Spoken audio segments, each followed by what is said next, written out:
T9C got the fucking juice. Silver's the new gold.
T9C got the fucking juice. Silver's the new gold.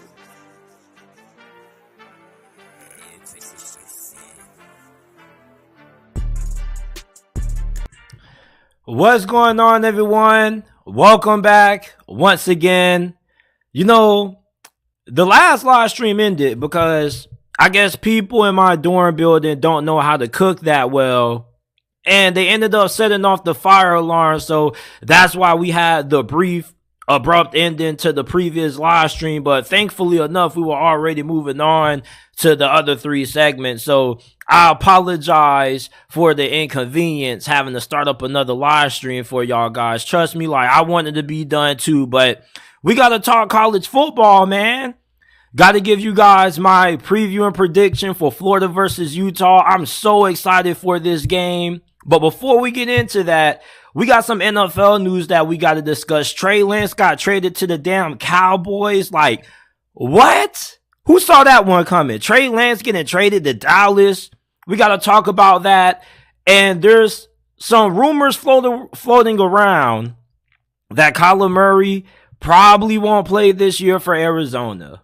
Before we start, if you haven't already, make sure that you check out the JT Sports Podcast. We're not just a YouTube channel. You can find us on all podcasting platforms, Apple, Google, Spotify, Amazon, wherever you get your podcast from, you can find the JT Sports Podcast, man. And go ahead, give us a 5-star review. If you got a smartphone, go ahead, open that thing up.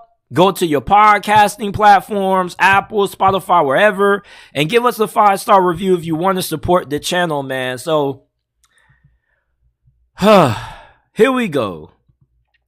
Who would have thought out of all the teams Trey Lance could have got traded to, he would be getting traded to the damn Dallas Cowboys? Like, bruh, why are the Dallas Cowboys trading for Trey Lance? Do you think it's because Dak Prescott, they may not feel like he's the guy? They may have to bring in some extra motivation for Dak Prescott, because that seems to be a little bit of a narrative that people keep throwing out there. My good buddy of the show, Juice, hit me up after the trade took place, and he was like, you know, Dak Prescott, JT, they got Trey Lance now. Dak Prescott better watch out. He better watch his back. The Dallas Cowboys are sending a message to Dak. They're saying, we're tired of your mid, Dak. We got to bring in some motivation for you. Listen, man. Dak Prescott doesn't have anything to be worried about. You know, when this trade took place, that Jerry Jones didn't even let Mike McCarthy or Dak Prescott know. You want to know why? Because there's nothing for Dak Prescott to be threatened by. Why should Dak Prescott feel threatened by somebody who couldn't even beat out Sam Darnold to be the backup quarterback? Not trying to shit on Trey Lance, but we just got to nip this in the bud. The Dak Prescott disrespect has to chill. For you to even utter out of your mouth that he should feel worried or threatened about Trey Lance, I don't know if you're just a diehard Trey Lance truther or if you're just a true Dak Prescott hater, but there's no way in hell Dak Prescott should be threatened by Trey Lance. Why should Dak Prescott feel threatened when Jerry Jones and company are about to give Dak Prescott more money? Literally, like, they're currently right now working out another extension for Dak Prescott. Jerry Jones, he wanted Trey Lance just because he was bored and just wanted to see what they could do with him. Trey Lance isn't even the backup quarterback. It's Cooper Rush, so he basically got traded from the same situation to another same situation that he already was in. He was the third string quarterback for the 49ers, and he's the third string quarterback for the Dallas Cowboys. It's the same situation. The only difference is that he has a clean slate. If Dak Prescott gets injured, guess who they're going to? Cooper Kupp. The only way Trey Lance is going to see the field for Dallas is if something catastrophic happens. Like, the only way we're going to see Trey Lance play a snap for Dallas this year is if we see some Disney movie fairy tale bullshit where Dak Prescott goes down and then Cooper Rush goes down and then Trey Lance just comes in out of nowhere and saves the day. That's the only way we're going to see Trey Lance playing this year. And it seems like a lot of people really like Trey Lance. And I was really high on Trey Lance when he was coming out. Hell, around this time last year, I thought he was going to have a breakout season. But I just realized that it wasn't a good fit with him and the 49ers. Him going to Dallas gives him a clean slate. But I doubt Dak Prescott feels any kind of way threatened by this trade taking place. Why should Dak Prescott feel threatened when he's about to be backing up the Brinks truck to his house again in a couple of months? Dak Prescott is a solid quarterback. Dak Prescott is a top 15, top 12, top 13 quarterback. And although he did lead the league in interceptions in 12 games last year, let's not act like Dak Prescott is just this turnover-prone quarterback. He normally throughout his career has been pretty efficient with taking care of the football. My guy Juiceler in the chat says Jerry Jones is putting his name to this. Deep down, he thinks Trey is just as talented. Bruh, no, man. Dak Prescott is the starter. What has Trey Lance proved in the league so far that's better than Dak Prescott? He's not a more talented quarterback than Dak Prescott. He hasn't even proven anything. He hasn't even shown any flashes that he can be anywhere as good as what Dak Prescott is. This is one of those things where Jerry Jones is just bored and he's interested. You know, this is kind of a little bit of another distraction because you got people who are going to keep trying to throw this narrative out there. If the Dallas Cowboys really wanted to send a message to Dak Prescott, they wouldn't be trying to work out another extension for him. One thing that we know about the Dallas Cowboys is that when they're ready to move on from you, they're ready to move on from you, and they have no problem with it. They were willing to move on from Amari Cooper. They were willing to move on from Ezekiel Elliott. Trey Lance right now should be worried about trying to prove himself as the third string quarterback and trying to work his way up where he can go ahead and challenge Cooper Rush. You guys ever play NCAA 14 Road to Glory? You know when you used to commit to your high school, and if you didn't start out as a starter right away, you had to work your way up in practice, and every single time you reached a certain amount of experience, you get the challenge for the position battle. Right now, Trey Lance is trying to challenge for the backup quarterback spot. I don't think that Dak Prescott should feel any kind of way about the Cowboys trading for Trey Lance. If anything, he'll probably relish the opportunity to mentor Trey Lance. Dak Prescott is one of those people that he doesn't really care about, if you're a competition or not. If you're on his team, you're a teammate of his, you're a brother of his. He could be a good mentor for a guy like Trey Lance, who right now is kind of struggling to figure it out. Especially with the injuries, man. This man's confidence is kind of struck right now. He needed a reboot. He needed a reset with the Dallas Cowboys. Albeit we didn't expect it to be the damn Dallas Cowboys. I thought he was going to Minnesota.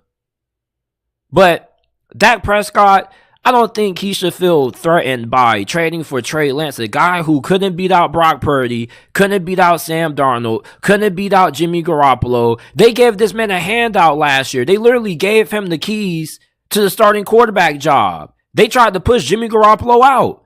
And when they realized they made a mistake, they brought Jimmy Garoppolo back. And the 49ers are lucky enough that they were able to draft Brock Purdy, and they still have hope at a quarterback position, because missing on a guy like Trey Lance should set your franchise back years. Man, they traded 3 picks for this fool. Trey Lance, this dude has all the potential in the world, but he has to show us. Thankfully enough, he's going to go to the Dallas Cowboys. He'll probably run scout team quarterback, and maybe Mike McCarthy will be able to figure out how to crack the code to the Trey Lance puzzle and figure out how to get all the pieces together. This dude does have a lot of upside. I know he may not have been the player that the 49ers thought he would have eventually become, but this dude still is pretty athletic. He's not Lamar Jackson or Justin Fields or anything, but he's still a pretty impressive quarterback from a physical attribute standpoint. He does have pretty good measurables. The arm talent is there. So if you can fix this guy and allow him to really develop for the next 3 to 4 years behind Dak Prescott, who knows what you may have. He may not be a future starter, but he could at least be a better option for you at backup. You see, what Trey Lance is getting in Dallas is what he was unable to get in San Francisco. Time to sit back and develop. He needs to be holding the clipboard, and he needs reps also. He needs to be holding the clipboard behind Dak Prescott so he can get acclimated with the playbook, acclimated with the system, and then in practice, working his tail off, getting developed by Mike McCarthy, and then eventually, within the next 2-3 years, he becomes a backup quarterback, and then maybe we get a situation that happened years ago with Dak Prescott and Tony Romo. Just the difference is Trey Lance ends up being the successor to Dak Prescott. But for right now, I don't think that Trey Lance gives Dak Prescott any reason to be worried. Kyler Murray, his future in Arizona looks really blurry right now. And there's a good amount of people that say that Arizona deciding to tank for Caleb Williams will be a mistake, because you already got a good quarterback in Kyler Murray, which all you got to do is let him get healthy and use that draft capital that you've ended up stacking up to build around him. But when you got a guy like Caleb Williams, he doesn't come around often. This dude is considered the second coming of Patrick Mahomes, and there's a good amount of people that right now would tell you if Caleb Williams was starting in the NFL, they probably would consider him to be a top 10 quarterback. That's how highly regarded Caleb Williams is. So when you got an opportunity to tank for a quarterback as transcendent as Caleb Williams, you do it. And plus, we don't know if Kyler Murray is going to be the same quarterback post-injury that he was pre-injury. There's rumors circulating around that the Arizona Cardinals are privately telling people that Kyler Murray is more than likely not expected to play this year, per Pro Football Network. And, there really is no reason for Kyler Murray to play this year if Arizona has already decided that they're taking for Caleb Williams. What are you going to get in return for Kyler Murray? Yes, your contract looks really bad that you gave him not too long ago, and it is going to make it a little bit of a hassle to move him, but there's going to be a team that's going to give you at least a first-round pick for Kyler Murray. Are you going to get the Russell Wilson stimulus package that Seattle got when they shipped him off to Denver? Probably not.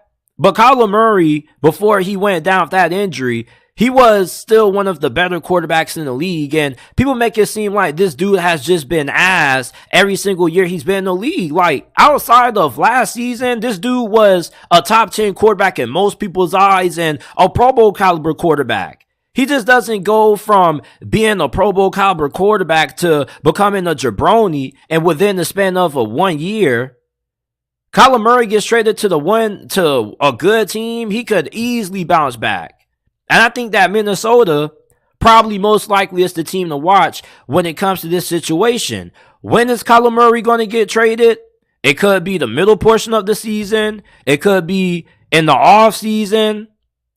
You're not going to get more than 2 first rounders at best for Kyler Murray coming off that injury. I think you getting the first round pick for Kyler Murray and with the contract he has would be a huge win if you're Arizona. Caleb Williams is going to be playing on a rookie deal, which is going to be way cheaper than what Kyler Murray is going to be getting paid, which is going to allow you to build your roster up quicker because you're going to have more money to allocate to bringing in free agents since you're going to have that young quarterback on a rookie deal. Plus, you're going to have a really damn good young quarterback on a rookie deal also.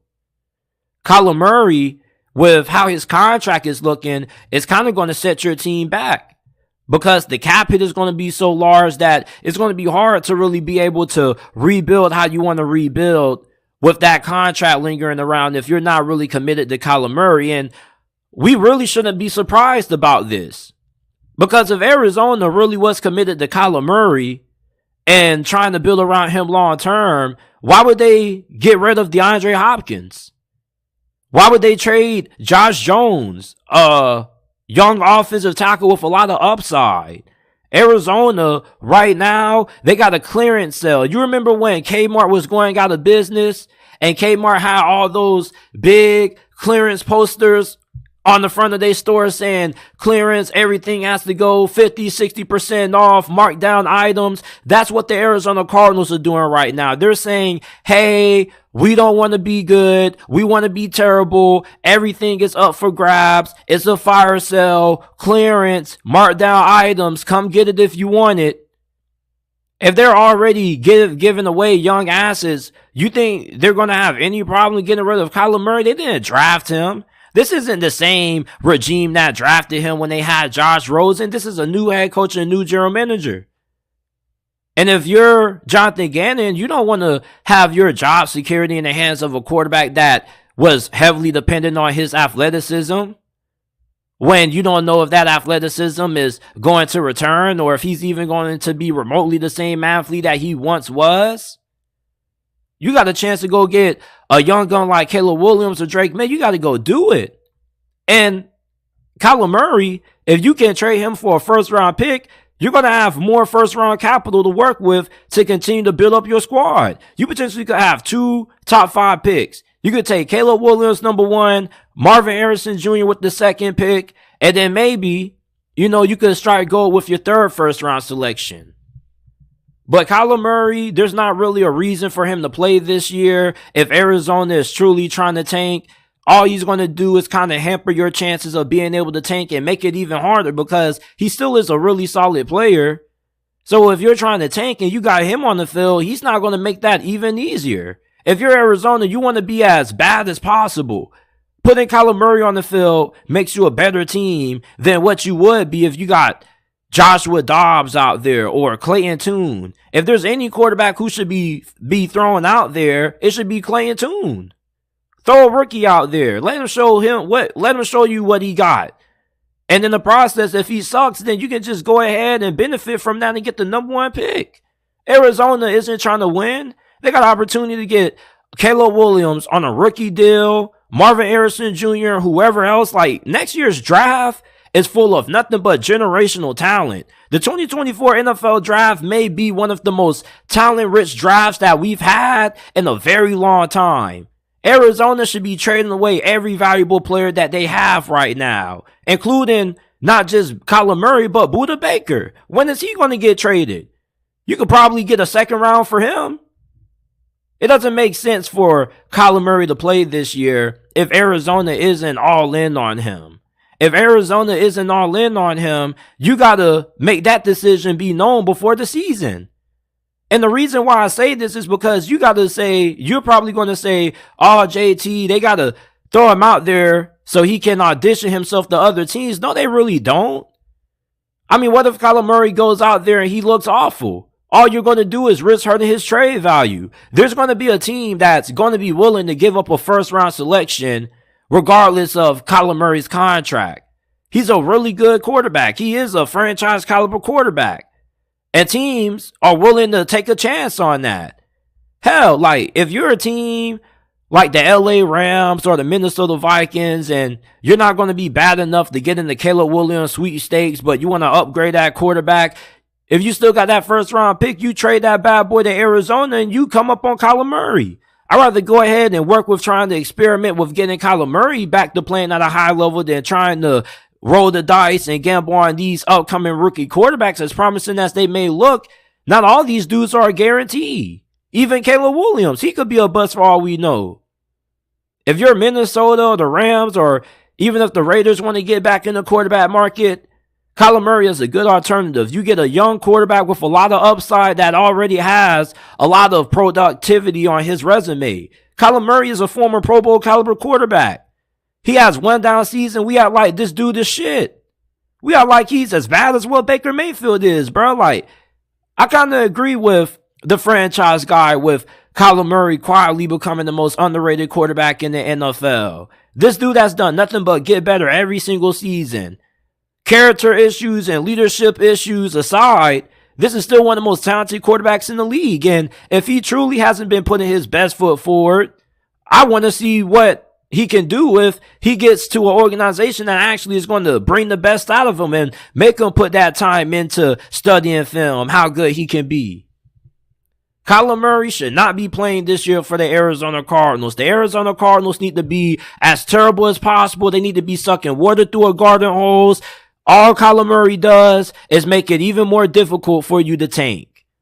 He shouldn't be playing this year. I think that these rumors have a lot of legitimacy to them.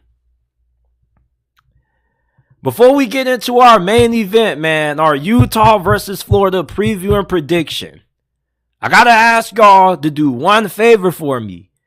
Give the JT Sports Podcast a 5-star review, man. We're trying to get to 100 5-star reviews before the start of the NFL college football season, man. Like, come on, I know y'all listen to podcasts out there. If you listen to podcasts on Apple and Spotify and you haven't given the JT Sports Podcast a 5-star review, man, what are you doing? What are you doing? If you say you love us, you love the content, show the support, and give the podcast a 5-star review. It's free. It only takes 30 to 15 seconds to do. Go ahead, give us a 5-star review if you haven't already, man. Florida going on the road to Salt Lake City to take on the Utah Utes, baby. College football is back. Man, Utah, this team is coming off back-to-back Pac-12 championships, and they're coming into this game with a chip on their shoulder because they're hearing all the noise that all the outsiders are saying about them. Utah's a solid team, but Florida's the more talented team. And with Florida, you know, they got a lot to prove also, and they probably got way more to prove in this game than what Utah does because Vegas has given Florida a lot of motivation for this season. Their over-under win total is 5.5. If that doesn't have Florida motivated for this game, then I don't know what will. They got Graham Mertz at quarterback, people. And if you're a Utah fan, you're probably laughing. You're saying they got Graham Mertz? Ain't that the same clown who was playing at Wisconsin under Paul Chris and was terrible? Yeah, it is. It is. And you can laugh all you want to, but, you know, don't laugh too long because you know what they say, laugh now, cry later, because there's a chance that Graham Mertz may surprise you. And if you're a Utah fan, you shouldn't take Graham Mertz, you know, for granted. You shouldn't just overlook him just because he played for Wisconsin and he wasn't successful at his previous stops. Because look at the conference that you play in. You played against Bo Nix and Michael Penix and Caleb Williams, and all three of those quarterbacks came from the transfer portal. Bo Nix and Michael Penix were two of the biggest surprises in college football. Michael Penix, outside of that one season that he had with Indiana, we didn't even know who that dude was. And he goes to Washington and becomes a Heisman contender. Same thing with Bo Nix. He was mid at Auburn. And then he goes to Oregon and completely changes his career trajectory. If Bo Nix and Michael Penix can rejuvenate their careers, you don't think Graham Mertz could do that with Billy Napier? Now, you Utah fans, remember when you went to the Swamp last year and you lost that game.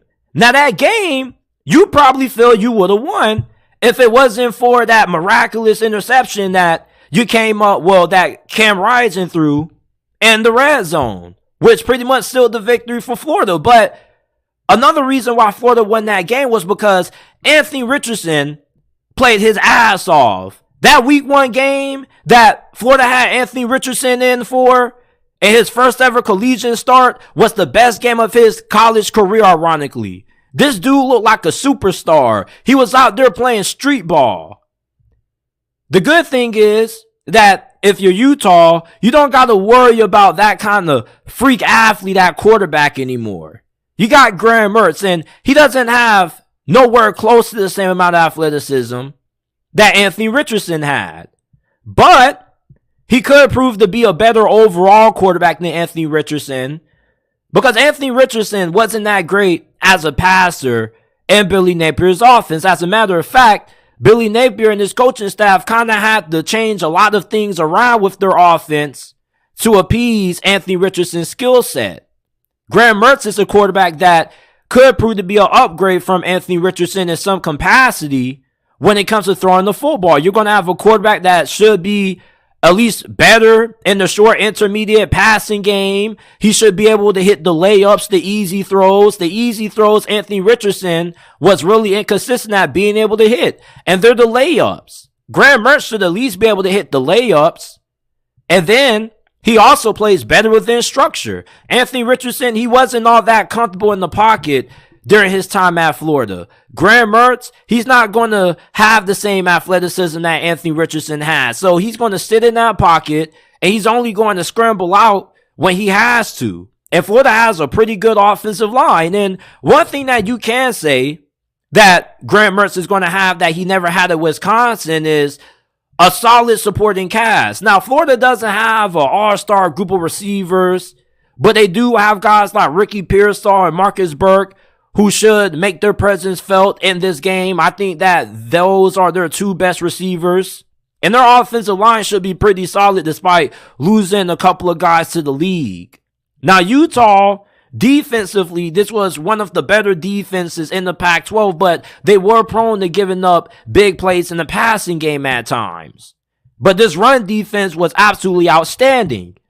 And if you are somebody who is a West Coast fan of college football, you don't keep up with the southern portion of the country, and you don't know too much about Florida, you may look at them and say, man, they got Graham Mertz, like, we like our chances. Well, I will say this. Graham Mertz isn't going to make or break Florida winning this game. What's going to make or break Florida winning this game is Utah going to be man enough to be able to slow down the monsters that Florida has at running back in Montrell Johnson and Trevor Etienne, because this is probably the most underrated running back duo in college football. When you ask people to list the top 5 running back rooms in the nation, you very seldom see Florida on any list, and they should be. And with how good this rushing attack is, and with how this offensive line is looking, Florida should be able to come into this game and have some success against Utah on the ground. Yes, Utah does have a really good defensive line, but Florida has a really good offensive line, and their offensive line may not be as good as what it was last year, but it damn sure should be good enough to open up holes in the run game for these running backs to break through. If Utah can force Graham Mertz to say, you know what? If Graham Mertz has to win this game with his arm, you want to see that if you're Kyle Whittington. You want to say, you know what? We're not going to allow Florida to play complimentary football. We're going to force Billy Napier and company to beat us with Graham Mertz. Show us that Graham Mertz is capable of having the kind of season that Michael Penix and Bo Nix had last season. Show us that Graham Mertz has what it takes to be a better starting quarterback for the Gators than Anthony Richardson. Anthony Richardson took over that game last year when they beat Utah. Graham Mertz, if the game goes down a similar road and he has to make a lot of big plays and a lot of big throws and the run game isn't really consistent for Florida, they could be in some trouble. And they're playing this game on the road, which is not really an ideal situation that you want to be in when you're trying to learn a new offense. Graham Mertz does have a lot of experience. He has played on the road in big game atmosphere before, but he hasn't been great in those games. The talent around Graham Mertz is there for him to have a great game, but he's really the biggest talking point in this matchup. Cam Rising, on the other hand, we know that he's one of the better quarterbacks in college football, although I do think that he's a tad bit overrated in a sense, because outside of his performances against USC, he kind of isn't all that great as people make him out to be. Against UCLA, he wasn't all that great, and some of USC and some of Utah's biggest games last year, Cam Rising was up and down. Even against Florida last year, his performance could have been a little bit better. Now, Utah, offensively, they're a lot similar to Florida in this sense. They got a really good group of running backs. They may not have anybody as good as Trevor or Montrell Johnson, but they got some big names in there also, and they do a really good job at developing great offensive lines. The question with Utah is going to be, how much talent do they have in the passing game when it comes to their pass catchers? Now, Devon Vele is supposed to be their number one wideout, but a lot of Utes fans, they're not really all that high on him. So this is going to be a big game for him to prove himself against a really good cornerback in Jason Marshall, who is projected to be a first-round pick in next year's draft. Now, they did lose tight end Dalton Kincaid, and you're probably asking, JT, who replaces Dalton Kincaid? I'm glad you asked. Brant Kuithe. You may not have remembered how good Brant Kuithe was last season because he had an injury that cut his season short. But prior to 2022 and 2021, him and Dalton Kincaid made up one of the best tight end duos in all of college football. And Brant Kuithe isn't really a true tight end. He's more of a slot receiver that just is playing the tight end position.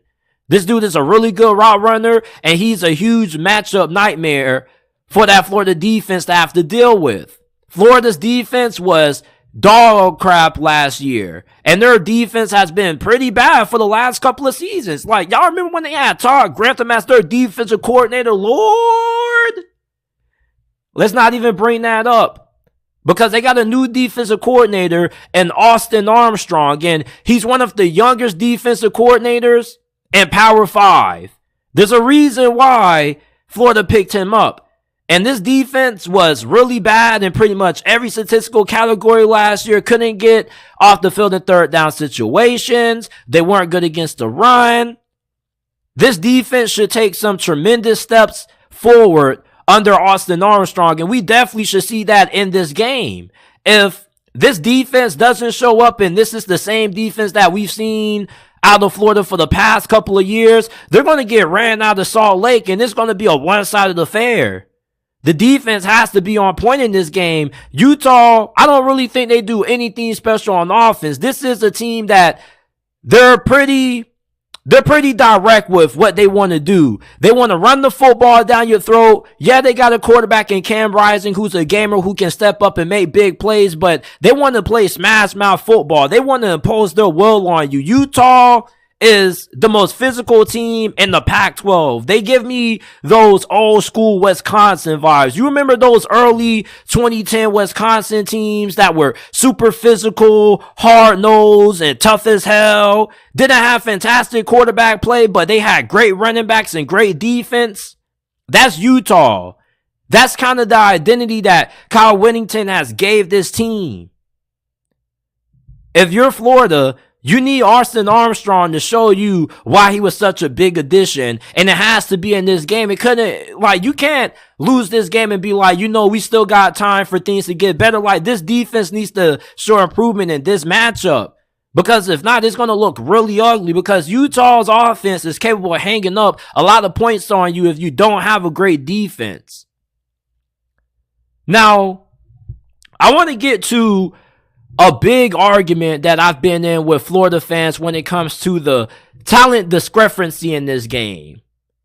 There were a lot of Florida fans who came at me when I said that Utah was the more talented team in this game going in. And they said that they recruit better, they rank higher in the team talent composite rankings than what Utah does. And that is true, but here's the thing.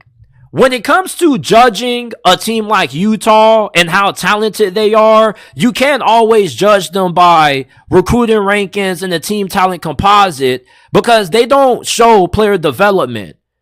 You remember that year the Cincinnati Bearcats went to the college football playoffs and they were the only team in college football history to get in, being a G5 program? Yeah, they weren't top 10 or top 15 or even top 20 in team talent composite ranking. They were like in the 20s or 30s, and this is the same Cincinnati team that had Desmond Ridder and Sauce Gardner and Kobe Bryant on and a lot of NFL players. Recruiting rankings don't always reflect player development. Utah is one of the best programs in America when it comes to developing their players. There are a lot of guys on this team who weren't 4 or 5 stars coming out of high school. They were like 2 or 3 stars that got developed by one of the best player development programs in the nation. Utah has the advantage against Florida when it comes to quarterback.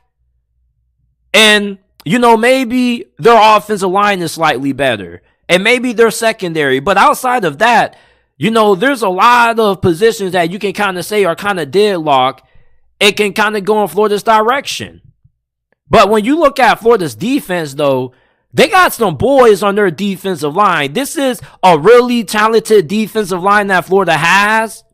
Their coaching staff not only feels really confident about the talent that they have as their starters, but also the talent that they're going to have on their backup end. Well, on the backups on the bench. They got multiple guys who they can rotate in and keep guys fresh, and that's going to be important when you're playing this game on the road in an atmosphere that's really tough to handle. My guy Big 12 Utes says, go Utes. Probable starting QB is a 0-star walk-on who isn't on scholarship. And that's the last thing we got to touch on is the whole Cam Rising thing. Now, earlier today, I saw a report that said that Cam Rising should be good to go in this game. Now, we don't know if anything's going to change from this point on, but it sounds like they're expecting Cam Rising to be able to play. Now, is he 100%? We don't really know. We'll never know the truth of that until after this game is played. But the way these reports are saying, he should be playing and good to go in this game. But if he doesn't play in this game, that's going to be a real huge advantage for Florida. But right now, Cam Rising is listed as the starter for this matchup. So I'm expecting him to play in this game. And I think that this is going to be a classic. I don't think that Utah should blow out Florida. I do think that Florida should show up to play in this game. Graham Mertz should be pretty solid. I'm looking forward to see what he does in this Billy Napier offense. I got to take Utah, though. This is a physical team. They are one of the better coached teams in all of college football. And plus, they got a really good team. Now, how far are they going to go in the Pac-12? We don't know, but with how close that game was last year, if Cam Rising doesn't throw that pass and he makes a better decision, they probably win that game. Florida, they are going to be vastly improved on defense, but I think overall, Utah should be able to close this game out. I'm going with the Utes to get the win. This is it for this episode of the JT Sports Podcast. Like I started off earlier saying, I apologize for the huge inconvenience that we had. People in my building, in my college dorm, don't know how to damn cook. Damn near done burned the building down like 4 times in the last 2 days. So our previous live stream got interrupted. But I had to come back on here and give my thoughts for the Florida and Utah game because I really want to get that out.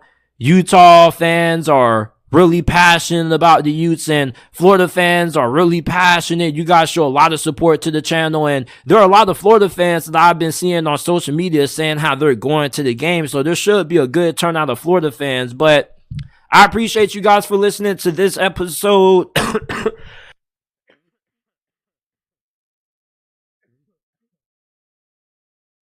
Man, I got a flu right now. My allergies been acting up really bad, so that's why you hear a little bit of slight pause in here and there. Trying not to cough, mess up the audio quality and stuff like that. I don't want you guys to have ear pods in, and then next thing you know, you hear JT coughing on the mic and shit. But if you haven't already, if you enjoyed today's episode, leave a like, subscribe to the channel. We go live every day, Monday through Friday, 5 p.m. Eastern time. We're going to be previewing some more Week 1 college football matchups. You know, we got to talk LSU, FSU, UNC, South Carolina. I don't know if we're going to be going heavy with the previews this year, but we'll see how they'll do Week 1. Rate the JT Sports Podcast 5 stars, man. We're not just a YouTube channel. You can find us on all podcasting platforms, Apple, Google, Amazon, Spotify, wherever you get your podcast from, you can find the JT Sports Podcast. And somebody asked me, like, you know, JT, what's your channel about? What do you cover?